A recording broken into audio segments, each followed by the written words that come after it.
একটা থানার ঠিক বাইরে বোমা ফাটছে, গুলি ছুটছে। শুধু তাই নয়, কেন্দ্রীয় বাহিনীর জওয়ানের পায়েও গুলি লেগেছে। ভোটের মাত্র 48 ঘন্টা আগে বাংলায় রাজনীতির লড়াই পরিণত হলো সশস্ত্র যুদ্ধক্ষেত্রে। আজ আমরা জানব জগদ্দলের সেই ভয়াবহ রাতের অজানা কাহিনী, ভাঙড়ে বোমা উদ্ধারের রহস্য আর শেষ লগ্নে মাছ মাংসের রাজনীতির আড়ালের গল্প। স্বাগতম দর্শক আজকের বার্তা বাংলাতে। গত 26শে এপ্রিল রবিবার মধ্যরাত উত্তর 24 পরগনার জগদ্দলের আটচালা বাগান এলাকায় রণক্ষেত্রের চেহারা নেয় পরিস্থিতি। সূত্রপাত ঘটে নির্বাচনী পোস্টার ছেঁড়াকে কেন্দ্র করে। একটু পরেই অচেনা এক উত্তেজনা ছড়িয়ে পড়ে এলাকা জুড়ে। শুরু হয় দুই প্রান্তের সমর্থকদের মধ্যে ইট বৃষ্টি, দেশীয় বোমা, এমনকি গুলির অভিযোগ। এর জেরে জগদ্দল থানায় অভিযোগ জানায় বিজেপি প্রার্থী রাজেশ কুমার।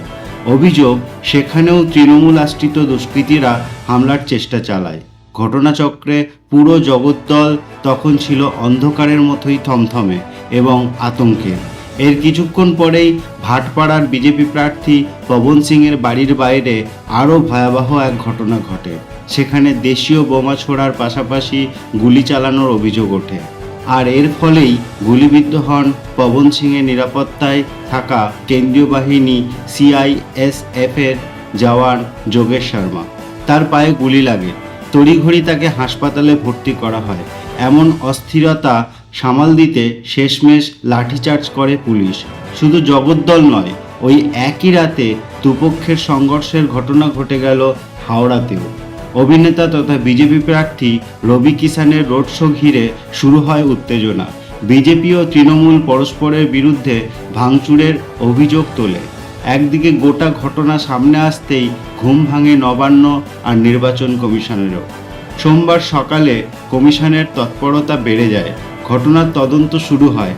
আর এখন পর্যন্ত জগদ্দলের এই অশান্তিতে গ্রেপ্তার করা হয়েছে মোট 4 জনকে, যাদের মধ্যে রয়েছেন ভাটপাড়া পুরসভা তৃণমূল কাউন্সিলর গোপাল রাউত। ইতিমধ্যেই ঘটনার গুরুত্ব বিবেচনা করে তদন্ত শুরু করেছে এনআইএ। নিহিত রয়েছে একাধিক বড় প্রশ্ন, যার উত্তর খুঁজতে গেলে আমাদের পিছিয়ে যেতে হবে ইতিহাসে। এত সহিংসতা কেন? সোজা উত্তর খুঁজতে পারেন অনেকে, কিন্তু বাংলার নির্বাচন মানেই প্রায়শই একটা ভিন্ন মাত্রা পায় সহিংসতা। 2021 সালের পর এটাই দ্বিতীয় প্রধান নির্বাচন।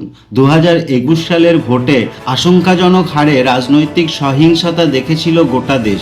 তাই এবার নির্বাচন কমিশন আগেভাগেই বড় সিদ্ধান্ত নিয়েছিল। ভোটের 1 মাস আগে থেকেই রাজ্যে মোতায়েন করা হয়েছিল বিপুল কেন্দ্রীয় বাহিনী। প্রায় 2407 কোম্পানি কেন্দ্রীয় বাহিনী ছিল রাজ্যের বিভিন্ন প্রান্তে। কিন্তু তবুও থামেনি এই দৃশ্য, কেননা উত্তর 24 পরগনা জেলা সবসময় রাজনৈতিকভাবে অত্যন্ত সংবেদনশীল। জগদ্দল ও ভাটপাড়া এলাকা বিশেষ করে তৃণমূল আর বিজেপির মধ্যে হাড্ডাহাড্ডি লড়াইয়ের জায়গা হিসাবে পরিচিত। 2019 সালের লোকসভা ভোটের সময় থেকেই এই দুই পরিবারের দ্বন্দ্ব বাংলার রাজনীতিতে চিরচেনা হয়ে উঠেছে। অর্জুন সিং আর পবন সিং, আর এরা দুজনেই এখানে সরাসরি এখন বিজেপির প্রার্থী। তাই নির্বাচনী সমীকরণ খুবই স্পষ্ট। কিন্তু সম্প্রতি কিছু নতুন মাত্রা যোগ হয়েছে।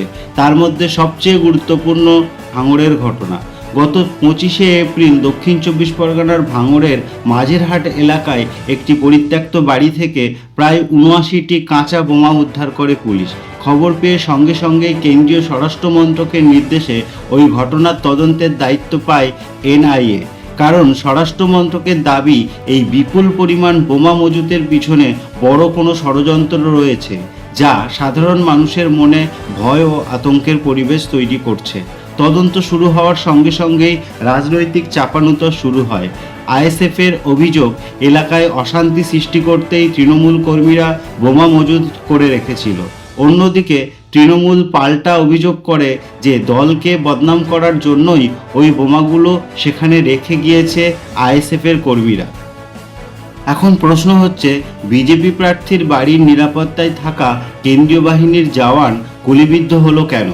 পুলিশের প্রাথমিক তদন্ত এখনও স্পষ্ট করে বলতে পারেনি কে গুলি চালিয়েছে, কিন্তু নির্বাচন কমিশন ইতিমধ্যেই রিপোর্ট তলব করেছে।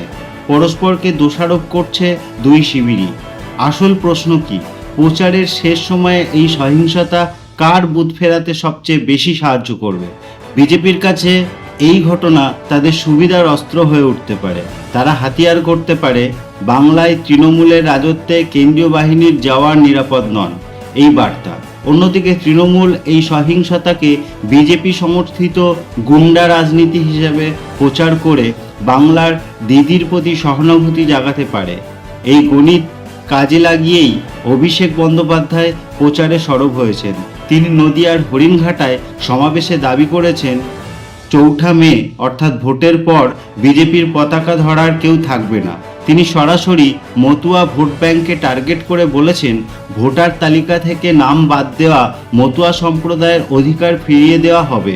এটি একটি গুরুত্বপূর্ণ ইঙ্গিত, কারণ 2021 সালের নির্বাচনে মতুয়া ভোট ব্যাপকভাবে বিজেপির দিকে ঝুঁকেছিল। 2026 সালে সেই সমীকরণ বদলাতে মরিয়া তৃণমূল। আবার পাল্টা কৌশল অবলম্বন করেছে বিজেপিও। তারা মতুয়াদের কাছে নাগরিকত্বের গ্যারান্টি দেওয়ার পাশাপাশি মাছ মাংসের পাতে সুরক্ষার বার্তা দিচ্ছে।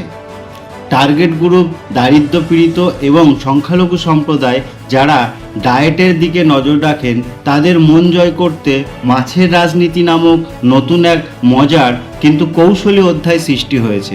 মমতা বন্দ্যোপাধ্যায় বারবার দাবি করেছেন বিজেপি ক্ষমতায় এলে মাছ মাংস ডিম খাওয়ার উপর নিষেধাজ্ঞা জারি করবে, আর এই প্রতিযোগিতায় মাছই হয়েছে প্রধান হাতিয়ার।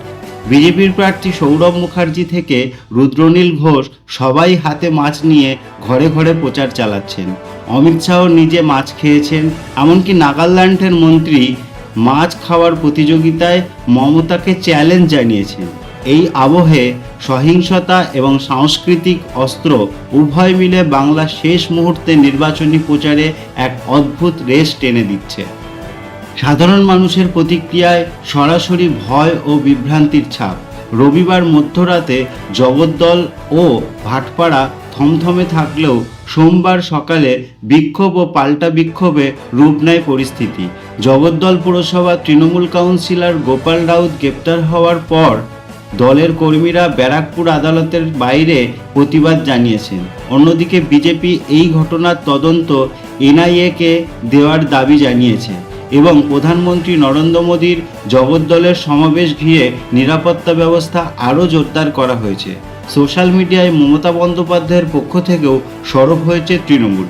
মুখ্যমন্ত্রী একাধিক টুইটে বিজেপিকে আক্রমণ করে বলেছেন, বাংলার মানুষ উন্নয়ন ও শান্তি চায়। তিনি শেষ লগ্নে নির্বাচন কমিশনের ভূমিকা নিয়েও প্রশ্ন তুলেছেন। আবার পাল্টা সুরে বিজেপি নেতারা অভিযোগ করছেন, জগদ্দলের ঘটনায় জড়িত থাকার অভিযোগে যাকে গ্রেপ্তার করা হয়েছে তিনি পুলিশের গ্রেপ্তারি এড়াতে বিজেপিকে দোষারোপ করছেন। পুরো ব্যাপারটা ধুঁকছে যেন অনির্ণীয় এক উত্তেজনায়। এই ঘটনার পর বাংলার নির্বাচনী আবহ সম্পূর্ণ বদলে যাওয়ার সম্ভাবনা প্রবল। ধারাবাহিক বোমা উদ্ধার ও সশস্ত্র সংঘর্ষ নির্বাচন কমিশনের ভূমিকাকেও প্রশ্নবিদ্ধ করছে। এখন কমিশনের সামনে সবচেয়ে বড় চ্যালেঞ্জ হচ্ছে 29শে এপ্রিলের দ্বিতীয় পর্বের ভোট শান্তিপূর্ণ ও নিরবিচ্ছিন্নভাবে সম্পন্ন করানো। জগদ্দল, ভাটপাড়া, হাবড়া এবং রাজ্যের 142টি আসনে নির্বাচনে নজিরবিহীন নিরাপত্তার প্রয়োজন পড়বে। এদিকে এনআইএ তদন্ত আরও তৎপর হলে এবং কোনো বড় ষড়যন্ত্র ধরা পড়লে তা সরাসরি কিছু নেতা ও দলের ভবিষ্যৎ প্রভাবিত করতে পারে। পাশাপাশি মতুয়া ভোট ব্যাংকে টানাপোড়েন, ধর্মীয় আঞ্চলিক আবেগ এই নির্বাচন শুধু দল জেতার নয়, বরং বাংলার রাজনৈতিক মেরুকরণের একটি টার্নিং পয়েন্ট হয়ে দাঁড়াতে পারে। ৪ঠা মের পর যার পতাকা উড়বে তার ভিত্তি হয়তো বাঁধা হচ্ছে এই রক্তাক্ত রাতে। এখন লড়াইটা শুধু আসনে জেতার নয়, লড়াইটা হচ্ছে বাংলার জনমানুষের ভবিষ্যৎ গড়ার। সহিংসতায় ডুবে যাওয়া বাংলা আবার কি শান্তির পথ খুঁজে পাবে, নাকি এটাই হবে নতুন রাজনীতির সূচনা? এই প্রশ্ন উত্তরহীন রেখে আপনার মতামত জানা খুব জরুরি। আপনার কি মনে হচ্ছে, জগদ্দলের ওই রাতের ঘটনায় কে আসল দায়ী হতে পারে? কে কার পিছনে লুকাচ্ছে? কমেন্টে জানান। ভিডিও পুরো দেখার জন্য ধন্যবাদ। ভালো থাকুন, সুস্থ থাকুন, সচেতন থাকুন। আর আজকের বার্তা বাংলা চ্যানেলকে যদি এখনও সাবস্ক্রাইব না করে থাকেন তাহলে অবশ্যই সাবস্ক্রাইব করে দিন আর পাশে থাকা বেল আইকনটি প্রেস করতে ভুলবেন না। আপনাদের একটি লাইক, সাবস্ক্রাইব, কমেন্ট আমাকে অনুপ্রেরণা যোগায় নতুন আবার কোনো একটি বিশ্লেষণ আপনাদের সামনে তুলে ধরতে।